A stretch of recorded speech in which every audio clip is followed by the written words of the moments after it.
Bismillahirrahmanirrahim. Assalamualaikum warahmatullahi wabarakatuh. Waalaikumsalam warahmatullahi wabarakatuh. Alhamdulillahilladzi anzala as-sakinata fi qulubil mu'minin liyazdadu imanan ma'a imanihim. Ashhadu an la ilaha illallah wahdahu la syarika lah, al-malikul haqqul mubin, wa ashhadu anna Muhammadan 'abduhu wa rasuluh shadiqul wa'dil amin. Allahumma salli wa sallim ala sayyidina Muhammadin wa ala alihi wa ashabihi ajma'in, amma ba'd. Yang kami hormati dan muliakan Ketua Pengurus Masjid Babul Firdaus beserta dengan seluruh pengurus yang hadir pada malam hari ini. Yang kami hormati Imam Masjid Babul Firdaus Ustaz Hajar Akbar, ibu-ibu majelis ta'lim beserta seluruh hadirin wal hadirat yang insyaallah dirahmati dan dimuliakan Allah Subhanahu wa taala.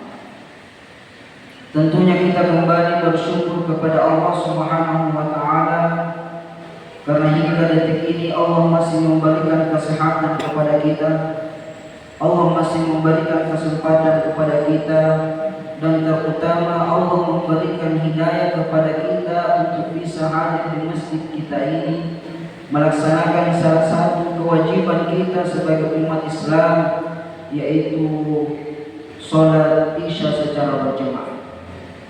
Karena sejatinya jamaah sekalian, nikmat yang teramat besar yang saat ini Allah berikan kepada kita bukan nikmat dalam bentuk materi, bukan pula nikmat dalam bentuk pekerjaan, pangkat dan jabatan, akan tetapi nikmat yang terbesar yang Allah saat ini berikan kepada kita adalah nikmat hidayah. Makanya dalam Al-Quran surah Al-A'raf Allah memberikan gambaran kepada kita semua bahwasanya ketika seluruh hamba-hamba Allah nanti di akhirat kelak telah dimasukkan ke dalam surganya Allah, menyaksikan keindahan surga dan menikmati fasilitas-fasilitas yang ada di dalam surga, maka ucapan yang paling pertama keluar yaitu alhamdulillahilladzi hadana li hada. Kita akan berkata di hadapan Allah, segala puji bagi Allah atas nikmat hidayah yang Allah berikan kepada kita di dunia ini. Karena dengan hidayah itu kita bisa dimasukkan ke dalam surga. Wa ma kunna linahtadiya laula an hadanallah. Sekiranya bukan karena hidayah Allah, pasti sulit bagi kita untuk melakukan kebaikan. Bahkan di dalam riwayat dikatakan, dijelaskan bahwa suatu ketika baginda Nabi duduk berkumpul bersama dengan sahabatnya. Kemudian salah seorang sahabat mengangkat kedua tangannya seraya berkata di hadapan Nabi, alhamdulillahilladzi hadani lil Islam. Segala puji bagi Allah yang memberikan hidayah Islam kepadaku, wa ja'alani min ummati Muhammadin, dan menjadikanku sebagai umatnya Nabi Muhammad. Ketika Nabi mendengar sahabat berkata demikian, maka Nabi pun mengucapkan syakarta azima. Engkau telah mensyukuri nikmat yang agung, kata Nabi. Makanya nikmat hidayah inilah yang perlu disyukuri dan perlu kita jaga hingga erat, hingga ajal datang menjemput. Kemudian kita bersalawat kepada baginda Nabi Muhammad sallallahu alaihi wasallam. Allahumma shalli wa sallim wa barik alaihi. Nabi yang merupakan contoh suri tauladan bagi kita semua, Nabi yang pada malam hari ini kita akan kembali mengingat suatu peristiwa yang teramat luar biasa. Bahkan kata ulama, peristiwa Isra dan Mi'rajnya baginda Nabi itu merupakan salah satu dari mukjizatnya baginda Nabi. Kenapa? Karena tidak ada manusia yang melakukannya selain baginda Nabi. Makanya konteks ayat dalam Quran surah Isra itu yang tadi dibacakan oleh Ustaz Hajar tadi di rakaat pertamanya, subhana, diawali dengan kata subhana. Mengapa diawali dengan kata subhana? Alasan yang pertamanya karena pada saat Nabi telah kembali dari Isra dan Mi'raj, Nabi mengabarkan kepada kaum Quraisy pada saat itu, akan tetapi kaum Quraisy marah mendidik Nabi. Bahkan jangankan kaum kafir jamaah sekalian, orang-orang yang beriman pada saat itu saja, itu ada yang murtad. Mengatakan, sudah tidak masuk logika ini. Bagaimana mungkin bisa melakukan perjalanan dari Masjidil Haram ke Masjidil Aqsa, yang pada saat itu perjalanan dari Masjidil Haram ke Masjidil Aqsa itu ditempuh dengan perjalanan yang teramat lama, berbulan-bulan. Lantas naik ke Sidratul Muntaha, naik ke Sidratul Muntaha. Maka orang yang setengah-setengah imannya pada saat itu, dia mulai kembali. Makanya Allah menurunkan ayat ini menurut beberapa penafsiran untuk menunjukkan bahwa itu merupakan suatu kekuasaan dari Allah Subhanahu wa taala sebagai bentuk ta'ajub, sebagai bentuk keagungan Allah Subhanahu wa taala, bahwa tidak ada yang tidak mungkin, yang tidak bisa dilakukan jika Allah telah berkehendak. Kemudian penjelasan kedua dari tafsir, beberapa ulama tafsir dikatakan peristiwa Isra dan Mi'raj ini adalah peristiwa yang luar biasa yang memang hanya terjadi pada Nabi.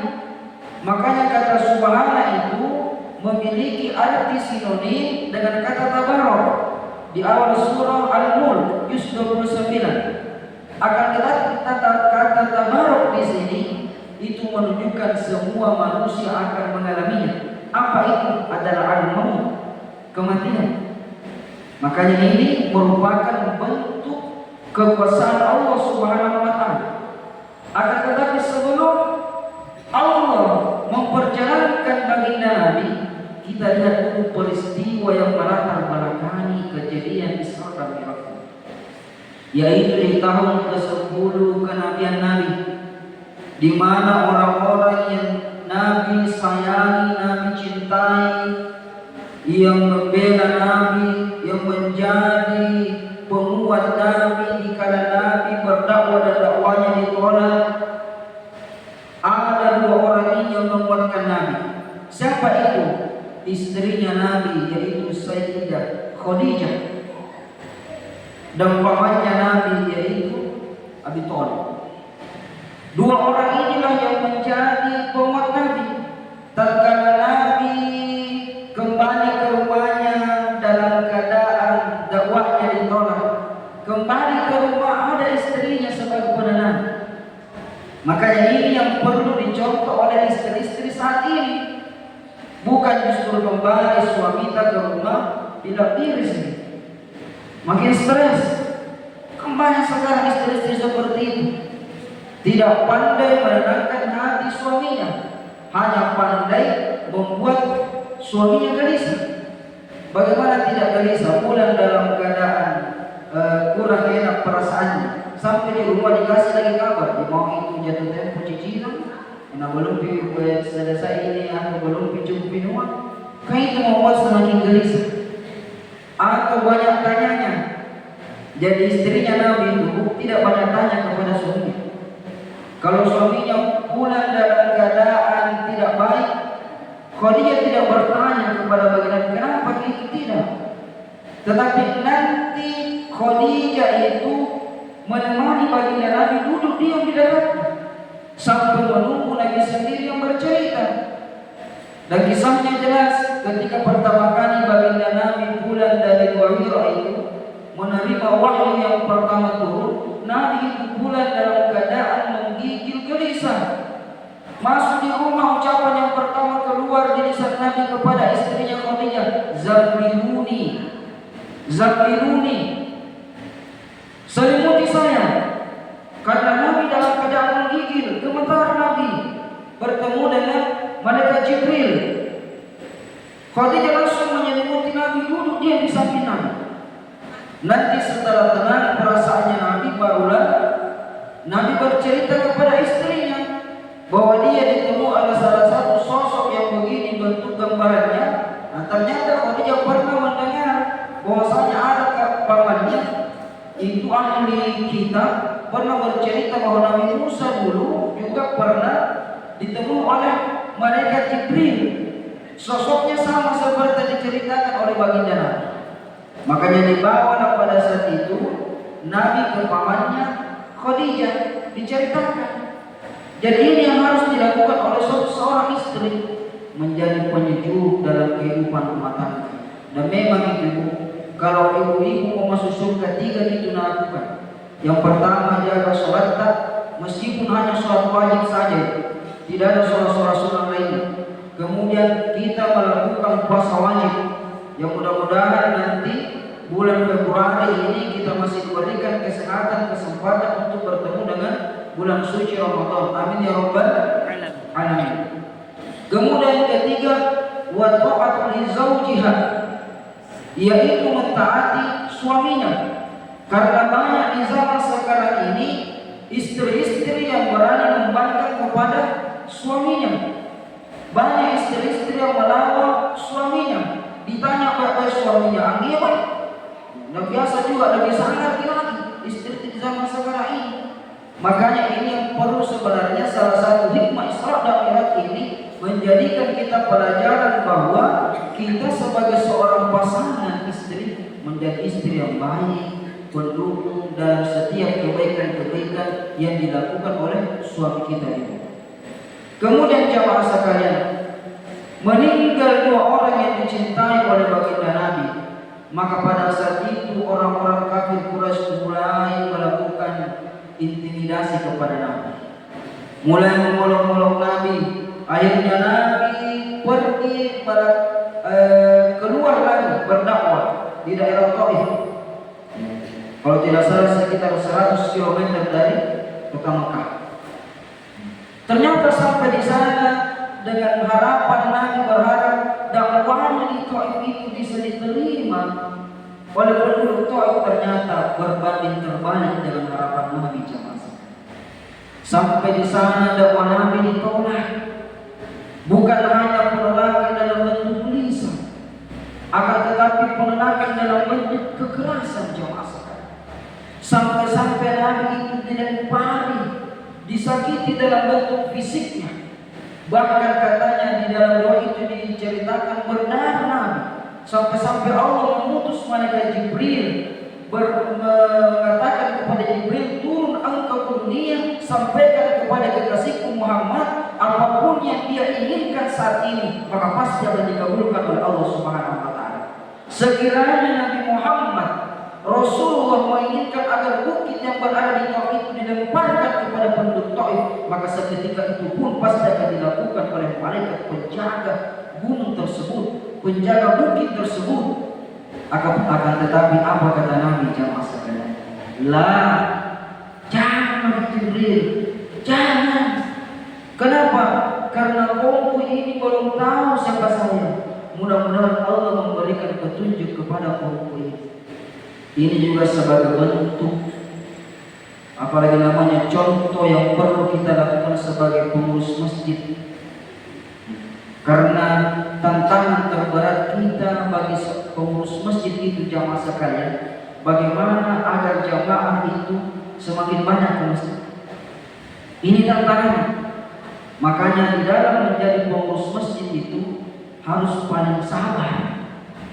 Karena biasanya kalau ada dilakukan sesuatu, pasti ada saja orang yang protes. Kita melakukan suatu program kebaikan, misalnya bagi-bagi beras, sembako, atau minyak kepada jamaah atau kepada warga-warga sekitar, pasti lagi ada yang protes. Wah, siapa yang menggunakan? Kenapa masjid digunakan seperti itu? saya bertanya, uang masjid untuk apa? Apakah uang masjid dipergunakan hanya untuk sebagai peruntukan pembangunan secara fisik? Padahal bukan itu jamaah sekalian. Harusnya jika ada uang masjid, yang paling perlu dilakukan adalah bagaimana dengan uang dari masjid itu digunakan agar jamaah semakin banyak. Bagaimana caranya? Kita ambil contoh di salah satu masjid yang berada di Jogja kalian, di Jogja jamaah sekalian. Di sana kan ada namanya dispenser beras. Jadi tahun 2023 saya melakukan wisata religi namanya, utusan Pemkot Kota Makassar, bagian Kesra. Jadi pada saat itu 120 guru mengaji dipanggil, diajak untuk melakukan wisata religi, mengunjungi masjid-masjid di sana, dan salah satu masjid yang kami kunjungi itu adalah Masjid Jogokarya. Makanya sampai di sana masjidnya itu bukan di pinggir jalan, tetapi masuk lorong itu. Jadi kalau lewat bus tidak bisa kita lewat mobil, karena kalau bus kan besar sekali. Tidak terlalu besar jalannya, kayak begini kayaknya jalanan di kompleks kita ini waktu saya ke sana. Jadi memang ada parkir khususnya bus, tapi di luar masjid kalau kita mau parkir bus. Sampailah di sana saya berpikir bahwa Masjid Jogokarya ini kayaknya masjid yang luar biasa, masjid cantik, mewah. Ternyata sampai di sana jamaah sekalian sederhana sekali masjid. Kalau di sini di Makassar kan kalau masjid lorong-lorong itu pasti cantik nih, kalau misalnya pengurusnya, apalagi sekarang menggunakan ornamen-ornamen kaligrafi di ACP seperti ini. Di sana tidak ada masalah, sederhana sekali. Bahkan saya masih melihat itu tempat dispenser beras itu terbuat dari kayu seperti kotak anak, cuma bedanya dia ada lubangnya besar, pas-pas masuk tangan untuk mengambil beras. Jadi situlah tempatnya kalau ada jamaah mau mengambil beras atau ada jamaah yang mau menyumbang beras. Jadi tidak bukan diceritakan dulu kami pun banyak yang protes. Di sana pelayanannya luar biasa. Karena mungkin satu-satunya masjid menjamin keamanan jamaah. Kan kalau di sini kan tidak terlalu, kalau di masjid-masjid di Kota Makassar kan tidak terjamin. Biasanya kita pergi ke sana pakai sandal cantik, pulang tidak ada sandal. Apalagi kalau sandal mahal-mahal kayak itu. Kalau di sana jamaah sekalian diganti, diberikan garansi. Kalau sandal kita itu hilang, akan diganti dengan sandal yang seperti itu, dengan harga yang seperti itu. Bahkan pernah katanya suatu ketika ada motor NMAX hilang jamaah sekalian, diganti juga dengan motor NMAX. Kalau kita kan di sini tidak, pergi melapor paling yang diambil CCTV, melapor di kantor polisi, ke polsek sekitar, pulang sekali. Kalau di sana dijamin, makanya orang enak tenang beribadah, tidak masalah khawatir. Tidak apa-apa jika hilang motor, pasti diganti. Kita tidak di sini, apalagi misalnya kan kalau sholat itu banyak sekali pengganggu jamaah. Biasa kalau tiba-tiba sholat di rawa sapunya, tidak ada pengganggu. Biasa itu kunci motor tiba-tiba tidak dirasa. Mati. Kayaknya kunci motorku tertinggal ini di masjid. Dia di motor. Sementara sholat gelisah orang. Itu luar biasanya setan itu menggoda. Tetapi kalau kita misalnya pengurus memberikan garansi, enak dirasanya, kita percaya orang akan semakin enak, merasa aman, tenang untuk datang ke masjid. Tetapi kita harus ingat, tantangannya pasti luar biasa, sebagaimana yang dialami oleh baginda Nabi ketika dulu berdakwah. Makanya 3 rentetan peristiwa inilah yang menjadikan Allah Subhanahu wa taala mengundang khusus baginda Nabi untuk diperlihatkan sebagian dari tanda-tanda kebesaran Allah Subhanahu wa taala. Linuriyahu min ayatina. Ayatnya berkata begitu. Untuk apa? Untuk memperlihatkan tanda-tanda kebesaran Allah, sekaligus untuk memberi hiburan kepada baginda Nabi. Jadi kalau bapak-bapak, ibu-ibu ada yang pernah merasa galau di rumah, mungkin siapa tahu di usia kita yang sudah pensiun, biasakan itu kalau kita misalnya tidak ada anak, merasa kosong di rumah sendiri, maka caranya menghibur diri itu jamaah sekalian, kalau kita ambil konteks ayat ini, minal masjidil haram ilal masjidil aqsa. Jadi kalau mau kita menghibur diri jamaah sekalian, kita melakukan perjalanan wisata dari masjid ke masjid. Jadi misalnya sering mati di masjid Babul Firdaus ini, masjid-masjid sekitar dikunjungi. Masjid yang di luar perjalanan. Jadi misalnya sholat zuhur di luar, sholat asar di Masjid Agung dan masjid di sekitar yang belum pernah kita datangi. Nah, itu salah satu bentuk untuk wisata religi bagi kita, untuk menenangkan kalbu kita. Setelah itu jamaah sekalian, beberapa hal yang diperlihatkan oleh baginda Nabi setelah melakukan Isra dan Mi'raj, setelah menerima perintah sholat ini adalah yang pertama, Nabi melihat itu ada segolongan manusia nanti kelak di akhirat dia akan memukul-mukul kepalanya ini sampai hancur itu kepalanya. Siapa itu? Adalah orang yang dalam kehidupannya enggan untuk melaksanakan sholat. Adalah orang yang dengan mudahnya meninggalkan sholat karena tidak mau sujud di hadapan Allah Subhanahu wa Ta'ala. Jadi ini jamaah sekalian. Jadi perkara sholat ini adalah perkara yang tidak ada tawar-menawarnya dalam kehidupan kita. Selama kita dalam keadaan sadar, selama kita dalam keadaan masih sadar, meskipun raga kita mungkin sudah tidak bisa goyang ini tubuh kita, tetapi dalam masih sadar dari penglihatan, maka sepanjang itu pula kita dianjurkan untuk melaksanakan sholat. Karena banyak dari umatnya baginda Nabi itu yang mudah sekali meninggalkan sholat. Perihal pekerjaan dengan alasan sibuk, dengan pangkat dan jabatannya. Padahal sebenarnya jika kita memiliki kelonggaran ekonomi, kita memiliki pangkat dan jabatan, sebenarnya itu harus membuat kita lebih mudah beribadah. Bukan justru sebaliknya, menjadikan kita semakin sulit beribadah. Dan banyak itu, dan antara biasa yang paling sulit beribadah itu adalah dari kalangan perempuan, tapi bukan ibu-ibu yang hadir di sini. Ya, di luar sana, apa menyebabkan biasa perempuan menunda sholatnya? Yang pertama, jika tiba masa ada perempuan namanya, masanya dalam sebulan namanya haid, datang bulan. Ini biasa ada perempuan menunda-nunda mandi wajibnya. Padahal sebenarnya itu harus diperiksa. Kan itu biasa kalau perempuan itu 5 hari, 6 hari, bahkan ada biasa 4 hari, ya paling banyak 7 hari. Kalau ada yang 2 minggu berarti itu perlu periksa di dokter, karena pasti ada kelainan itu. Ini banyak terjadi. Banyak wanita-wanita dikala haidnya dia menunda haidnya, padahal ketika sudah sampai tiba waktunya sudah tidak ada lagi darah haid, maka itu diwajibkan mandi dan melaksanakan sholat. Bahkan di dalam mazhab Syafi'i dikatakan kalau malam, tengah malam, waktu isya karena periksa dirinya sudah tidak ada lagi darah, maka mandi kemudian melaksanakan sholat. Ini kan biasa-biasa juga perempuan akan tak kalah subuh bila banyaknya seperti itu. Apalagi biasa perempuan menunda sholat itu ketika dia pergi di pesta karena takut luntur inyanya. Berapa lagi namanya? Modelnya, ini makeupnya. Apalagi kalau makeup yang mahal, yang pergi bukan khusus di salon. Ada tuh biasa juga itu nakasi kayak tai mata sih, yang tinggi-tinggi ke di matanya di sini. Dia ada kayak warna-warna putih. Ya, ini yang membuat ini biasa. Dan juga biasa juga karena dia terlalu rempong ini jilbabnya, terlalu banyak modelnya. Akhirnya menunda-nunda sholat, akhirnya lupa. Terutama itu yang paling bahaya itu jamaah sekarang sholat isya.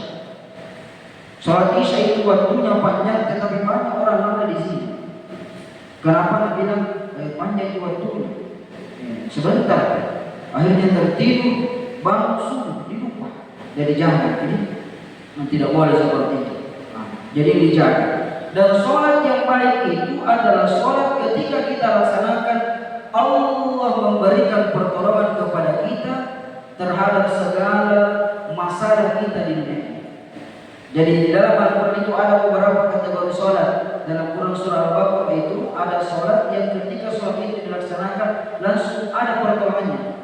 Wasta'inu bis-sabri was-shalah wa innaha lakabiratun illa 'alal khashi'in. Makanya sholat ini perlu kita pelajari sebaik-baiknya agar apa? sholat kita ini bisa diterima? Yang pertama dulu, cara kita bersuci jamaah sekalian. Karena ini masih banyak kalangan kita yang ketika bersuci tidak betul-betul memperhatikan bagaimana bentuk kesucian dirinya. Terutama biasa laki-laki. Biasa banyak laki-laki itu kan kalau berkencing, buang air kecil itu kan berdiri. Kalau di dalam pelajaran kami di pondok, kami selalu dianjurkan oleh guru fikih kami, itu guru-guru kami, ketika kami belajar fikih itu bau pahala, itu guru kami mempraktekkan kalau kita buang air kecil maka kita harus jongkok agar tuntas. Karena kapan kita berdiri jamaah sekali tidak tuntas itu tidak tuntas keluar kotoran yang ada pada kemaluan kita. Makanya kita dianjurkan jongkok dan berdiri, masang-masang dikeluarkan semua. Tapi banyak umat Islam yang tidak memperhatikan itu. Karena buru-buru ini, dan ini juga di mana-mana saya mengatakan bagusnya masjid-masjid itu hilangkan lagi itu tempat kencing berdiri. Kita buat tempat kencing duduk. Ya jangan makin kasih tempat pembuangan bukan WC pada umumnya. Tempat kencing saja disekar, ya, dikasih ember di situ, dikasih gantungan supaya misalnya orang kalau pakai celana dia bisa buka celananya, gantung celananya dengan catatan itu dikasih besar-besar ya 1 meter lah, 1 meter 20 seperti ukuran tenda itu yang tidak pas-pas orang kalau sujud. Itu pas-pas itu luas itu. Karena kapan juga dibuat terlalu sempit, saya kalau orang gemuk kayak saya, kalau sempit tidak bisa saya jongkok. Saya pernah itu mendapati suatu masjid sempit sekali Pak. Buatan aku tadi itu diri bagaimana cara supaya saya bisa jongkok ini supaya enak. Ya, jadi ini kalau 1 meter 20 itu pas-pas. Jadi itu misalnya itu diperhatikan semua itu lebih ke mana? Karena kapan kita kencing berdiri beberapa langkah itu keluar dari toilet kencing berdiri itu pasti akan keluar menetes dan tinggal di pakaian kita. Pakaian terkena najis, kita pakai sholat, pasti tidak sah sholat, tidak akan diterima. Apalagi, kemudian fikihnya sholat. Di dalam fikih sholat itu, di dalam sholat itu ada namanya gerakan besar, ada gerakan kecil. Gerakan besar itu ketika bagian tubuh ini bergerak, contohnya tangan dengan sampai siku ini bergerak, ini namanya gerakan besar. Gerakan kecil itu kalau jari-jari saja yang goyang, makanya jari-jari tidak masalah goyang. Makanya kan ada orang tasyahud itu ada pendapat kalau tasyahud itu menggoyangkan jarinya. Ketika dia tasyahud yang menggoyangkan jarinya begini, setiap kata Allah menggoyang lagi, setiap kata Allah menggoyang, tapi tidak masalah. Makanya misalnya ketika kita sholat, badan kita tiba-tiba gatal, maka jangkik menggaruknya dengan cara seperti ini. Karena ini gerakan besar, goyang kita. Cara menggaruknya jari saja begini. Jari tak sebegini, kasih menempel. Itu tidak masalah. Sama halnya dengan orang yang sholat kasih goyang-goyang badannya. Ada kan seperti itu. Sholat kita kasih goyang-goyang badannya, ini tidak boleh. Tidak boleh. Makanya itu memang kaki kita itu memang ukurannya kaki kita dibuka bagi laki-laki itu sesuai dengan bahu kita di sini supaya kuat. Kalau memang fikih itu kalau laki-laki itu dibuka anunya, kalau perempuan agak tertutup.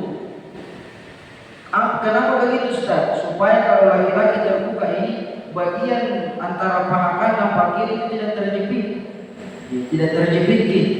Jadi tapi jangan juga terlalu lebar karena ada orang yang lebar sekali caranya membuka ini. Kalau ibu-ibu tertutup, jadi itu. Apalagi yang banyak terjadi dalam sholat adalah orang yang memperlama sujud terakhirnya sedangkan imam sudah bangun dari sujud. Ini banyak juga.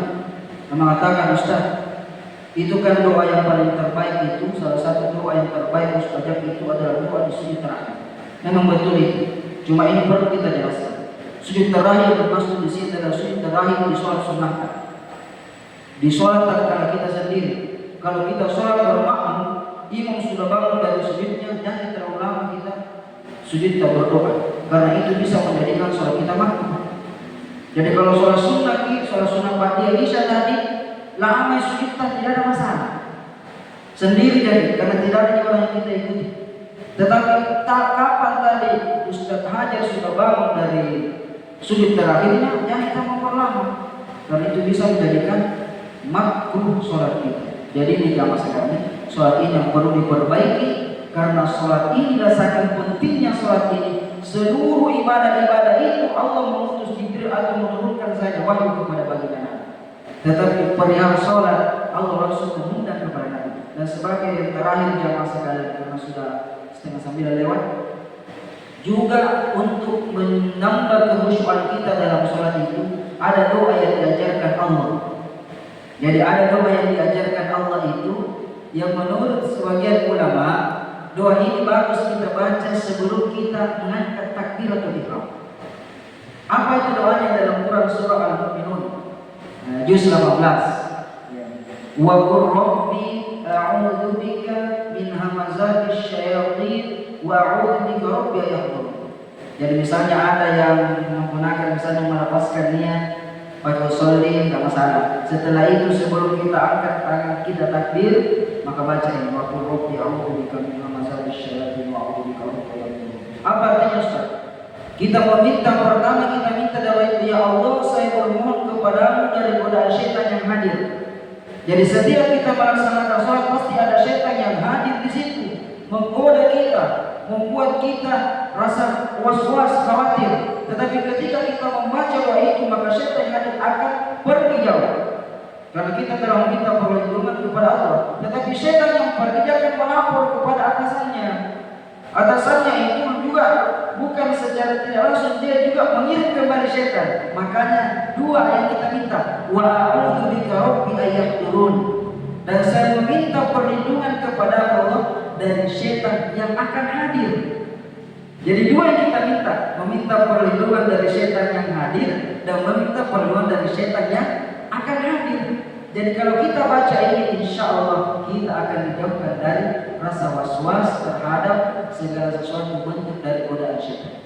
Jadi mungkin ini yang saya sempat sampaikan pada kesempatan malam hari ini, yang intinya mudah-mudahan kita selalu istiqomah menjaga sholat waktu kita dan kita tergolong orang-orang yang sholatnya diterima oleh Allah Subhanahu Wa Taala, sehingga Allah menurunkan pertolongannya kepada kita semua dan Allah memberikan rezeki yang terbaiknya kepada kita semua. Sebagai penutup, mari sama-sama kita berdoa kepada Allah Subhanahu Wa Taala. Amin. A'udzubillahi minasyaitonir rajim. Bismillahirrahmanirrahim. Alhamdulillahirabbil alamin. Allahumma shalli ala sayyidina Muhammadin wa ala ali sayyidina Muhammad. Allahumma rabbana taqabbal minna innaka antas samiul alim wa tub 'alaina ya maulana innaka antat tawwabur rahim. Allahumma ighfir lana wa liwalidina warhamhum kama rabbayana shaghira. ولجميع المسلمين والمسلمات والمؤمنين والمؤمنات الأحياء منهم والأموات برحمتك يا أرحم الراحمين. اللهم بارك لنا في رجب وشعبان وبلغنا رمضان رب اجعل هذا بلدا آمنا وارزق عنا من الثمرات من آمن منا بالله واليوم الآخر. ربنا آتنا في الدنيا حسنة وفي الآخرة حسنة وقنا عذاب النار. Wassallallahu ala sayyidina Muhammad walhamdulillahirabbil alamin. Terima kasih atas segala perhatian, kurang lebihnya mohon dimaafkan. Saya ucapkan assalamualaikum warahmatullahi wabarakatuh. Waalaikumsalam.